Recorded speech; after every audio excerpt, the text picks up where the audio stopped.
In the year 1829, a boy was born among the Bedonkohe Apache people in what is now Mexico. His Apache name was Goyale. It meant the one who yawns. But years later, the world would know him by another name, Geronimo. At the time of his birth, the Apache people lived across huge areas of the Southwest. Their lands stretched across deserts, mountains, rivers, and valleys. Today, those areas are part of Arizona, New Mexico, and northern Mexico. Life for the Apache was difficult, but deeply connected to freedom. Apache families moved often. They hunted animals. They gathered food from the land. They traded with nearby communities, and they knew the mountains better than almost anyone. Children learned survival skills very young. They learned to ride horses, track animals, find water in dry places, and move silently across rough land. For Apache warriors, strength and courage were respected deeply. But family mattered just as much. Geronimo grew up in a close Apache community, surrounded by relatives and traditions. As a young man, he married a woman named Alope. Together, they had children. For a short time, Geronimo lived peacefully. But everything changed in 1851. That year, Geronimo and other Apache men traveled away from camp to trade in a nearby town. While they were gone, Mexican soldiers attacked the Apache camp. The soldiers came from the state of Sonora. When Geronimo returned, he found horror. His wife was dead. His children were dead. His mother was dead. Many others in the camp had also been killed. The grief shattered him completely. Later in life, Geronimo described sitting alone through the night after the attack. He said his heart felt empty. And from that moment on, revenge became part of his life. For years, conflict between Apache groups and Mexican forces had already been growing. Raids and attacks happened on both sides. Settlers pushed deeper into Apache lands. Military campaigns became more violent. But after losing his family, Geronimo became a fierce warrior. He joined raids against Mexican forces repeatedly. Stories about his bravery spread quickly. Apache fighters respected him, and enemies feared him. According to popular stories, Mexican soldiers shouted the name Geronimo during battle, while calling on Saint Jerome for protection. Over time, Americans and Mexicans began calling Goyale by the name Geronimo. The name would become famous across North America. But another huge change was coming to Apache lands. The United States was expanding westward rapidly. After the Mexican-American War ended in 1848, the United States gained enormous territories in the Southwest. Now, American settlers, miners, ranchers, and soldiers entered Apache lands in greater numbers. The pressure on native tribes increased immediately. Forts were built, roads expanded, and military patrols became constant. At first, some Apache leaders tried peaceful agreements. One important leader during this period was Cochise. Cochise became one of the strongest Apache resistance leaders in the Southwest. For years, Cochise fought American and Mexican forces fiercely. Geronimo respected Cochise greatly. Although Geronimo was not the main chief of the Apache people, he became one of the most fearless warriors and raiders. He knew the mountains extremely well. He could survive in places where soldiers struggled badly. Apache fighters moved quickly across deserts and rocky land. American troops often became exhausted chasing them. The Apache used small, fast raids instead of large battles. This frustrated military commanders again and again. Then, in 1872, something unusual happened. A temporary peace agreement was reached between Cochise and the United States government. the government created the Chiricahua Apache Reservation in Arizona. For a short time, violence decreased, but peace did not last long. After Cochise died in 1874, government policy changed again. American officials wanted Apache groups moved onto different reservations far away from their homeland. One major destination became the San Carlos Reservation. Many Apache people hated San Carlos deeply. The land was harsh, food was limited, disease spread easily, and conditions were heavily controlled by government agents. Some Apache called it Hell's 40 Acres. Geronimo especially hated reservation life. For Apache people, freedom mattered deeply. Moving across mountains and deserts was part of their identity. Now, soldiers restricted movement constantly. Food rations controlled survival, and traditional ways of life were disappearing. Many Apache people feared they were slowly losing their culture. Tension grew worse every year. Some Apache groups left reservations repeatedly and fled into the mountains. Geronimo became one of the leaders of these escape groups. American newspapers began describing him as extremely dangerous. Stories about raids spread across the country. Some stories were exaggerated heavily, but one thing was true. Geronimo refused to surrender easily. Again and again, he escaped military control. And each escape embarrassed the United States Army. Military leaders sent thousands of troops searching for relatively small Apache groups. But the southwest landscape helped Geronimo survive. The deserts were brutal. The mountains were rough. Water was difficult to find. American soldiers often became weak from heat and exhaustion. But Apache fighters knew hidden paths, caves, and water sources. They moved through the land almost invisibly. This made Geronimo legendary among both native and non-native communities. To some Americans, he became a symbol of fear. To others, he became a symbol of resistance against overwhelming power. Meanwhile, violence across the Southwest continued growing. Settlers feared Apache raids. Apache communities feared military attacks and broken promises, and the United States government wanted complete control of the region. By the late 1870s and early 1880s, the government had already forced many native nations onto reservations across the West. But Geronimo and several Apache fighters still refused full surrender. Every escape into the mountains became national news. Newspapers followed his movements closely. Army commanders became obsessed with capturing him. The government believed one thing clearly.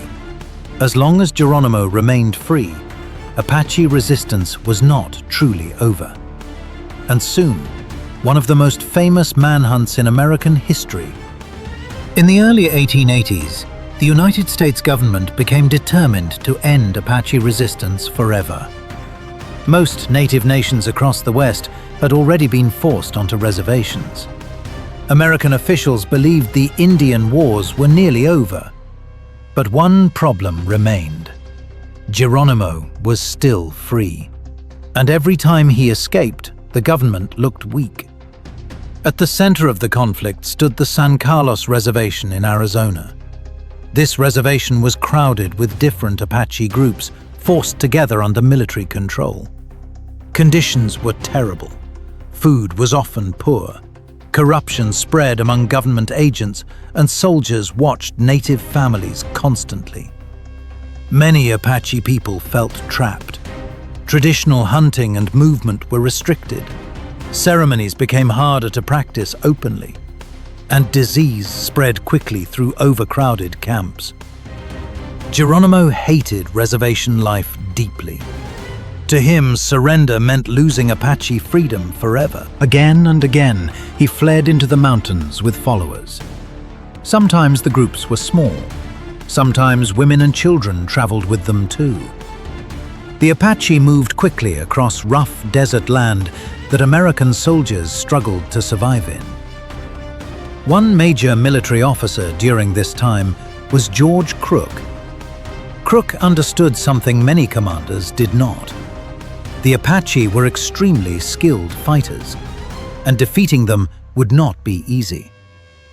Instead of using only large military attacks, Crook relied heavily on Apache scouts.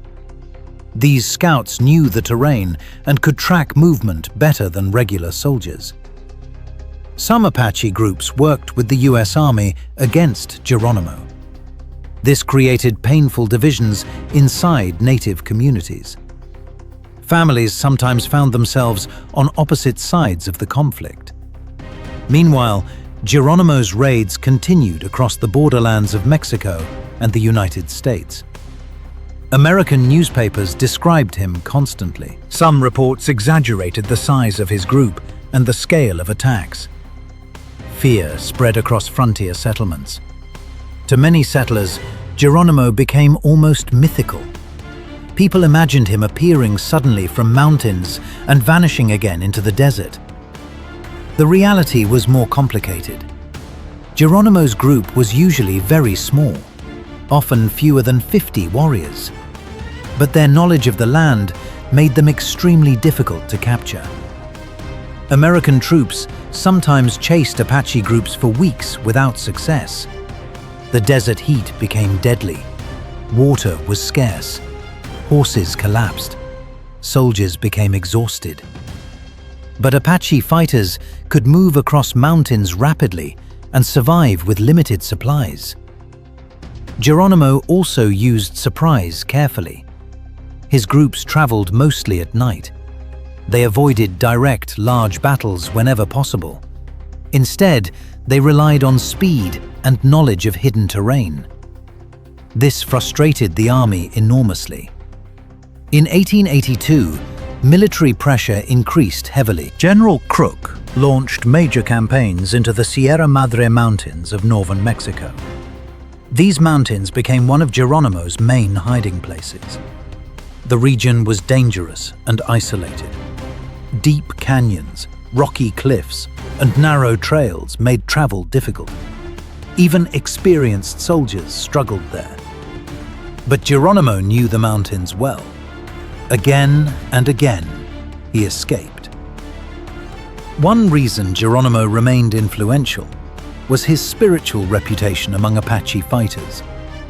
Some followers believed he had special powers. Stories spread that bullets could not kill him. Others believed he could predict danger. Geronimo himself spoke openly about dreams and spiritual visions. For Apache communities, spiritual strength and warrior strength were deeply connected. This increased his legendary reputation even further. But life on the run was also extremely difficult. Apache families hiding in mountains suffered constantly. Food shortages became common. Children became sick. Women carried heavy burdens during long movements through rough terrain. The constant fear of attack never disappeared, and American military pressure grew larger every year. Then came one of the most important moments in the conflict. In March 1886, General Crook finally met with Geronimo in the mountains of Mexico. Crook hoped to negotiate surrender peacefully. At first, the talks seemed successful. Geronimo agreed to return to the reservation. For a brief moment, it appeared the war might finally end. But fear quickly changed everything. Geronimo heard rumors that the Americans planned to kill Apache leaders after surrender. Whether the rumors were true or not, panic spread. Late one night, Geronimo escaped again with a small group of followers. The escape humiliated General Crook badly. American newspapers attacked him harshly. Many people believed Crook had failed completely. Soon afterward, Crook was replaced. The new commander became Nelson A. Miles. Miles approached the campaign differently.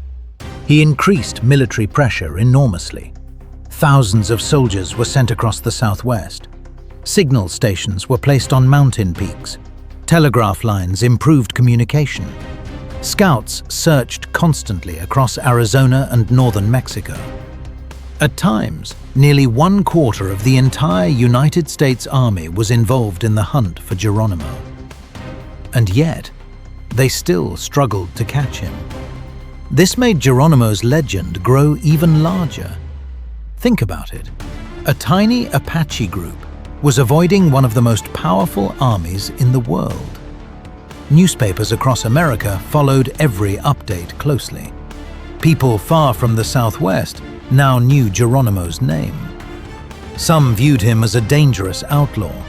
Others secretly admired his refusal to surrender. But inside Geronimo's group, exhaustion was growing. Years of running had damaged everyone physically and emotionally. Supplies became harder to find.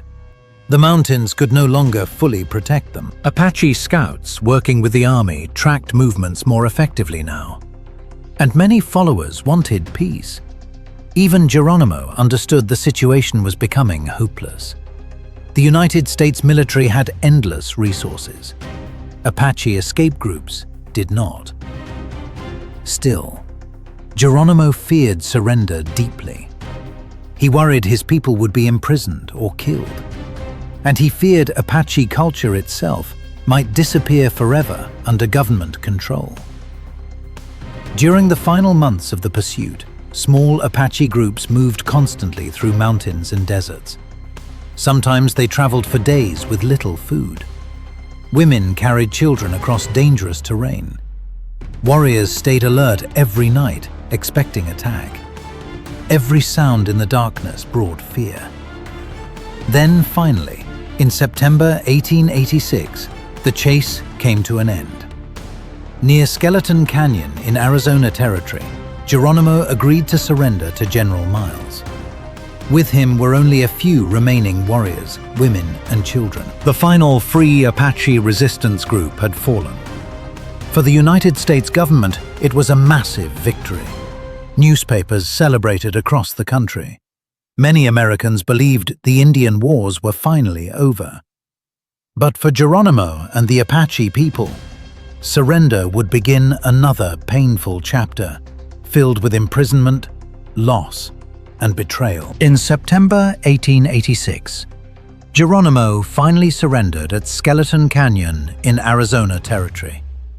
After years of escapes, battles, and military pursuit, the famous Apache resistance leader was now in American custody. For the United States government, the surrender became national news. Newspapers across the country celebrated. Many Americans believed the long Apache Wars had finally ended. Military leaders called it a historic victory. But for the Apache people, the surrender brought fear instead of peace. Geronimo had agreed to surrender partly because of promises made during negotiations. He believed his people might eventually return home after a period of imprisonment. But those promises would not be kept the way many Apache expected. Immediately after surrendering, Geronimo and his followers were treated as prisoners of war. Not only the warriors, women and children too. Even Apache scouts who had helped the US Army were arrested. This shocked many native families badly. Some Apache scouts had risked their lives helping American forces capture Geronimo. Now they were prisoners alongside him. Trust between native communities and the government became even weaker. The Apache prisoners were first transported east by train. For many Apache people, this journey felt terrifying and unreal. Most had never traveled so far from their homeland. The deserts and mountains they knew were gone. Now they saw unfamiliar cities, forests, rivers, and crowds of people staring at them. At train stations, huge groups gathered just to see Geronimo. By this time, he had become one of the most famous Native Americans in the country. Some Americans viewed him as a dangerous killer. Others saw him as a brave warrior fighting for his people. Either way, people were fascinated by him. The prisoners were eventually taken to Fort Pickens in Florida. The climate there was completely different from the Southwest. The air was humid, the weather was hot and wet, and disease spread quickly among the Apache prisoners. Many became very sick. Some died. The emotional suffering became enormous. Families missed their homeland constantly. Apache people had deep spiritual connections to their mountains and deserts. Now they were trapped thousands of miles away near the ocean. Many feared they would never return home again. For Geronimo himself, prison life was humiliating. For years he had moved freely across mountains and deserts. Now soldiers watched him constantly. His movements were controlled, and the government treated him as both a prisoner and a public symbol. Despite everything, Geronimo remained proud. He spoke openly about Apache suffering and resistance, and he never pretended the Apache had willingly accepted American control. Meanwhile, the United States government used Geronimo's capture as proof that the frontier was now civilized. Railroads expanded farther west. More settlers entered former Apache lands, and native resistance across the Southwest weakened dramatically. But conditions for native people on reservations remained extremely difficult. Poverty spread widely. Traditional lifestyles were heavily restricted, and government assimilation policies became harsher. One major goal of American officials was to erase native identity over time. Boarding schools continued removing native children from families. Students were punished for speaking native languages. Traditional hairstyles and clothing were banned in many schools. Officials believed native culture should disappear completely. For many tribes, this became another painful form of survival.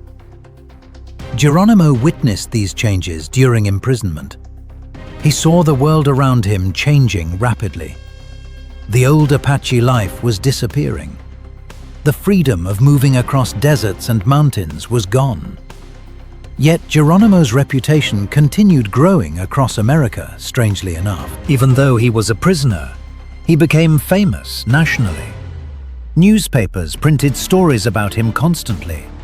Writers described his escapes and battles dramatically. Photographers took pictures of him.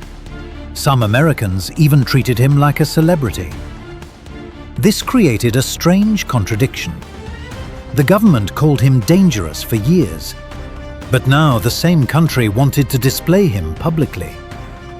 In 1894, the Apache prisoners were moved again, this time to Fort Sill in Oklahoma. Geronimo would spend the rest of his life there. Fort Sill was still far from Apache homeland, but conditions slowly improved compared to Florida. Some Apache families began farming and rebuilding small communities.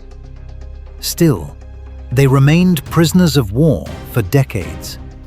Imagine that. Women and children who had committed no crimes remained prisoners for years simply because they were Apache. The government feared allowing them to return west. Officials believed Geronimo's influence could inspire future resistance.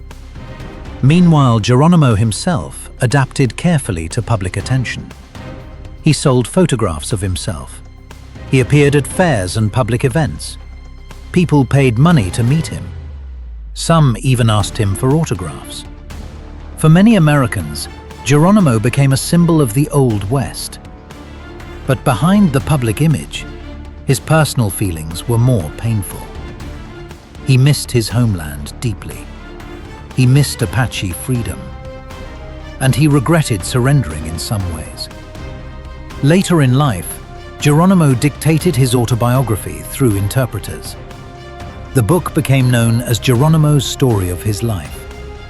In it, he described Apache traditions, battles, and suffering from his own perspective. This mattered greatly, because for years, most stories about native wars were told only by American soldiers or newspapers. Now Geronimo's own voice entered history. He explained that Apache people fought to protect land, families, and freedom, not simply for violence. His words helped many Americans slowly understand Native resistance differently. Still, public fascination with Geronimo sometimes felt disrespectful. At world fairs and exhibitions, Native people were often displayed almost like attractions. Crowds stared at them, asked insensitive questions, and treated Native cultures like entertainment instead of living communities. Geronimo experienced this repeatedly. One of the most famous events happened in 1904 at the Louisiana Purchase Exposition in St. Louis. Thousands of visitors came to see Native performers and historical exhibits. Geronimo attended as part of the display. People bought souvenirs and photographs from him. The same nation that once hunted him across deserts now used his image publicly for entertainment and profit. The contradiction was impossible to ignore. But Geronimo understood something important. As long as people remembered his name, Apache resistance would not be forgotten completely. And deep inside, he still hoped one thing might happen someday. He hoped his people could finally return home to Arizona. But that dream would never fully come true. By the early 1900s, Geronimo had become one of the most recognized Native Americans in the United States. But his life remained deeply complicated. To many Americans, he was now a famous symbol of the Wild West. People wanted photographs with him. Newspapers interviewed him. Crowds gathered whenever he appeared publicly. Yet at the same time, he was still officially a prisoner of war. He still could not freely return to his homeland in Arizona. And many Apache people still lived under government restrictions. At Fort Sill in Oklahoma, Geronimo spent his later years farming, attending events, and speaking through interpreters. The old warrior who once escaped thousands of soldiers now lived under military supervision. The contrast was painful. Visitors often expected to see a fierce battlefield leader. Instead, they found an older man carrying deep memories and loss. Still, Geronimo remained proud. He wore traditional Apache clothing during public appearances. He posed for photographs holding rifles or standing beside horses. And he carefully protected his identity as an Apache leader. One major public appearance happened in 1905. Geronimo participated in the inauguration parade of Theodore Roosevelt in Washington. Thousands of Americans watched him ride on horseback during the celebration. Think about how strange that moment was. For years, the United States Army had chased Geronimo through deserts and mountains. Now he rode publicly in a presidential parade watched by cheering crowds. Many Americans admired him by this point, but admiration did not mean freedom. Geronimo hoped the public attention might help him convince the government to let Apache prisoners return home. Again and again, he requested permission. Again and again, the government refused. Officials feared Apache communities might restart resistance if allowed back into Arizona. So Geronimo and many others remained trapped far from ancestral lands. This refusal hurt deeply. For Apache people, homeland was not just property, it was spiritual. Sacred mountains, rivers, and desert landscapes were connected to identity itself. Being separated from that land caused emotional pain lasting generations. Geronimo often spoke about wanting to die in his homeland instead of Oklahoma. But that wish would never happen. Meanwhile, Native American life across the United States continued changing rapidly. Government assimilation policies became even stronger during the early 20th century. Officials wanted Native people to fully abandon traditional ways. Reservation systems controlled daily life. Native religions faced restrictions, and boarding schools continued separating children from families. At schools like Carlisle Indian Industrial School, Native children were forced to cut their hair, wear uniforms, and speak only English.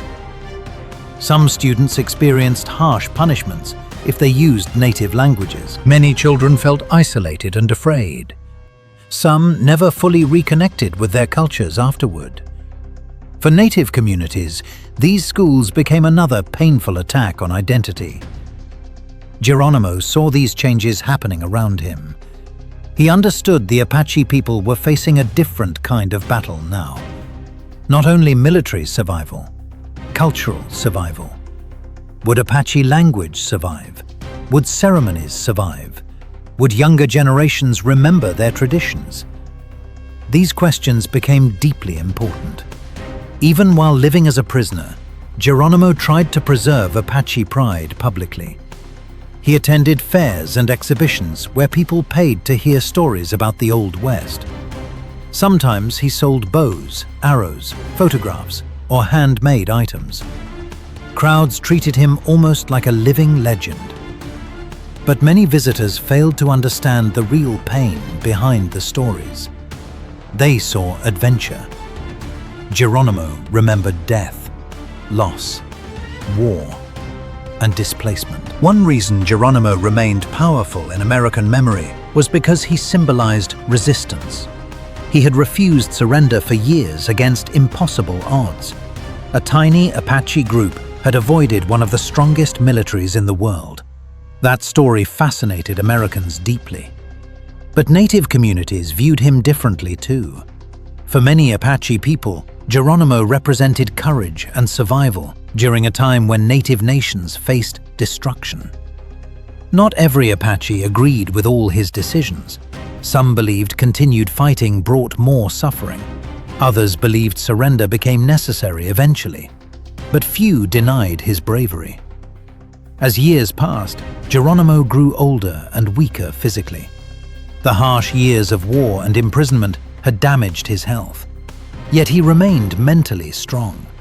He continued speaking about Apache rights and history whenever possible. In his later years, he also converted officially to Christianity for a period of time. Like many Native people living under government systems, he navigated enormous cultural pressure. But even after conversion, Geronimo continued respecting Apache spiritual traditions deeply. His identity remained rooted in his people. Then came the winter of 1909. One cold day, Geronimo traveled into town near Fort Sill. While returning home, he fell from his horse. He lay outside for hours in freezing weather before being found. The exposure badly weakened him. Soon afterward, he became seriously ill with pneumonia. Doctors tried to help, but Geronimo's body was exhausted from years of hardship. On February 17, 1909, Geronimo died at Fort Sill in Oklahoma. He was around 79 years old. With his death, one of the most famous chapters of Native resistance came to an end. Many Apache people mourned deeply. The warrior who had survived deserts, battles, prisons, and endless pursuit was gone.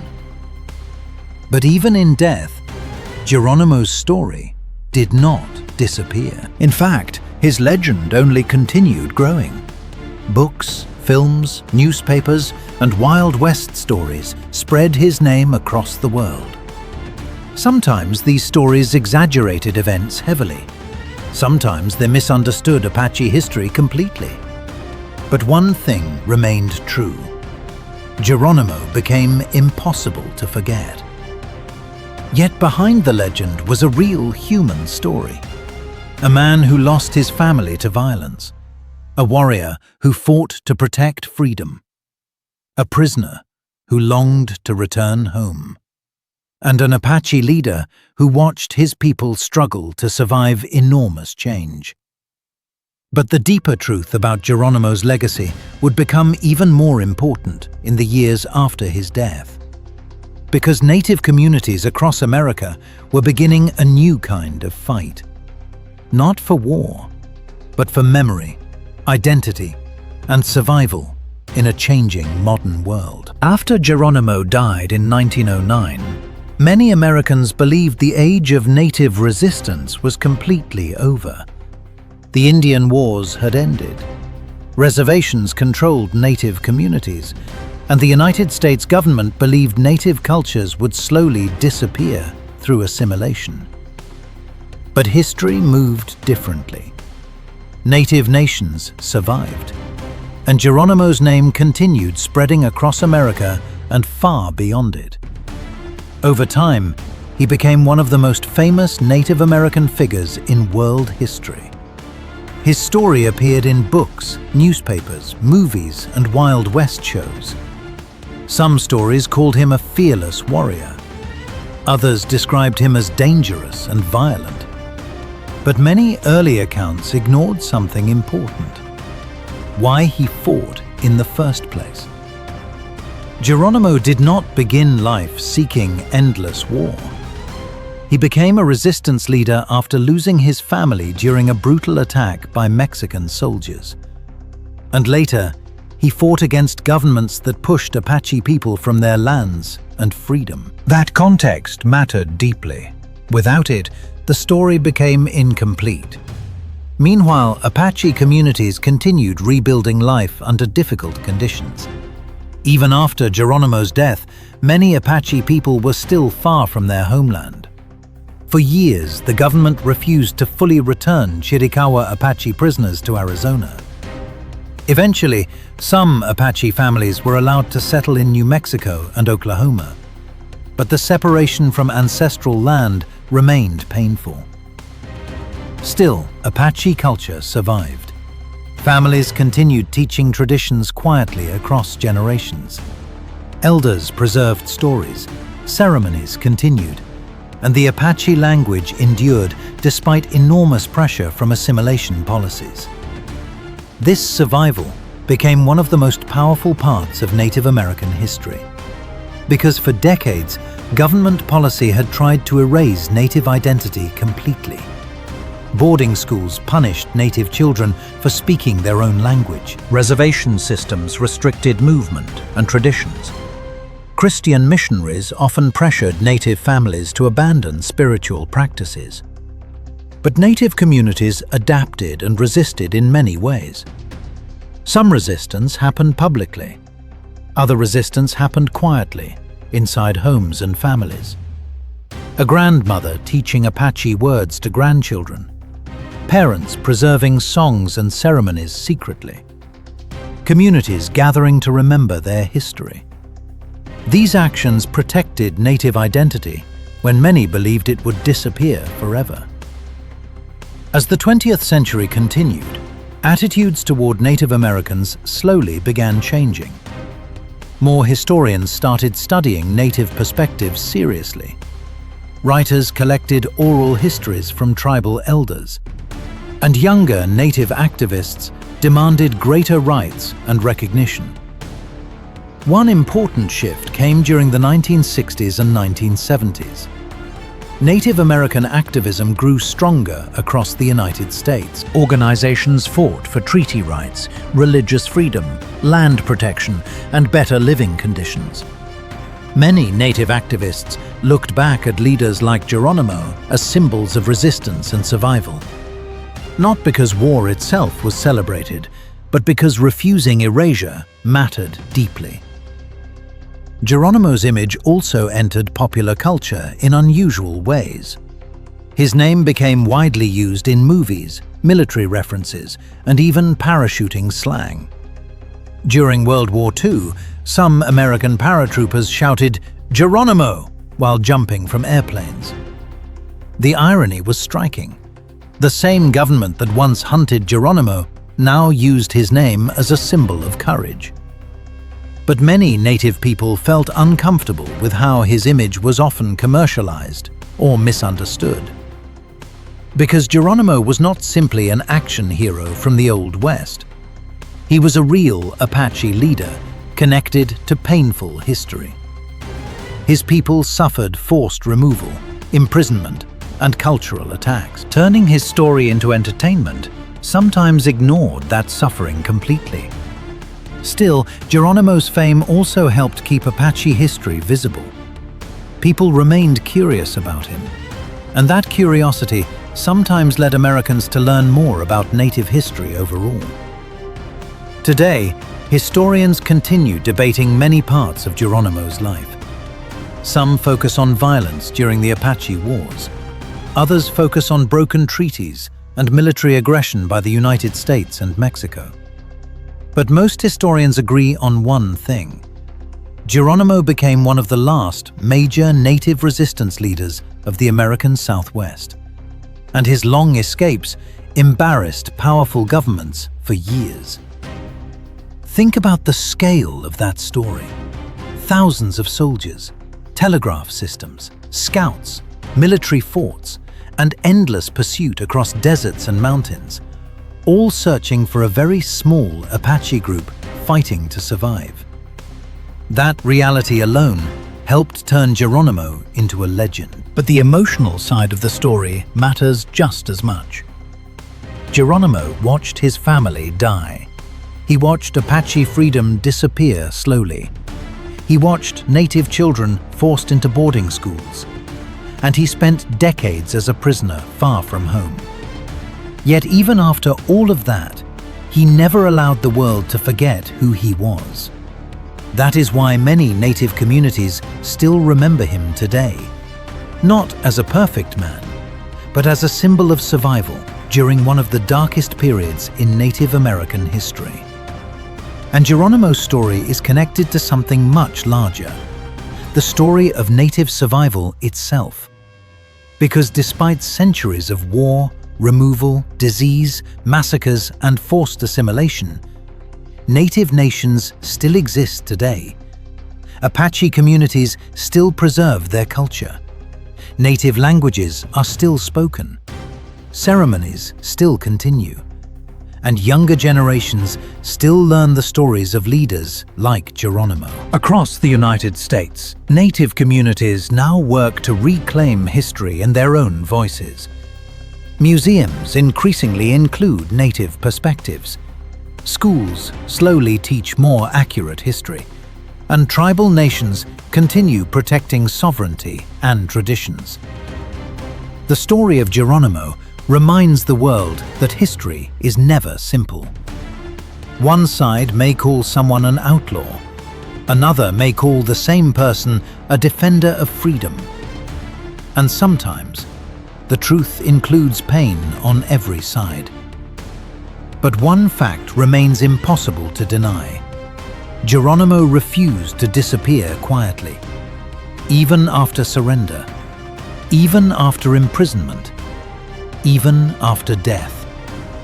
His name survived. His people survived. And the story of Apache resistance survived. Today, when people hear the name Geronimo, many think of bravery, defiance, and survival against impossible odds. But behind the legend was a real human being.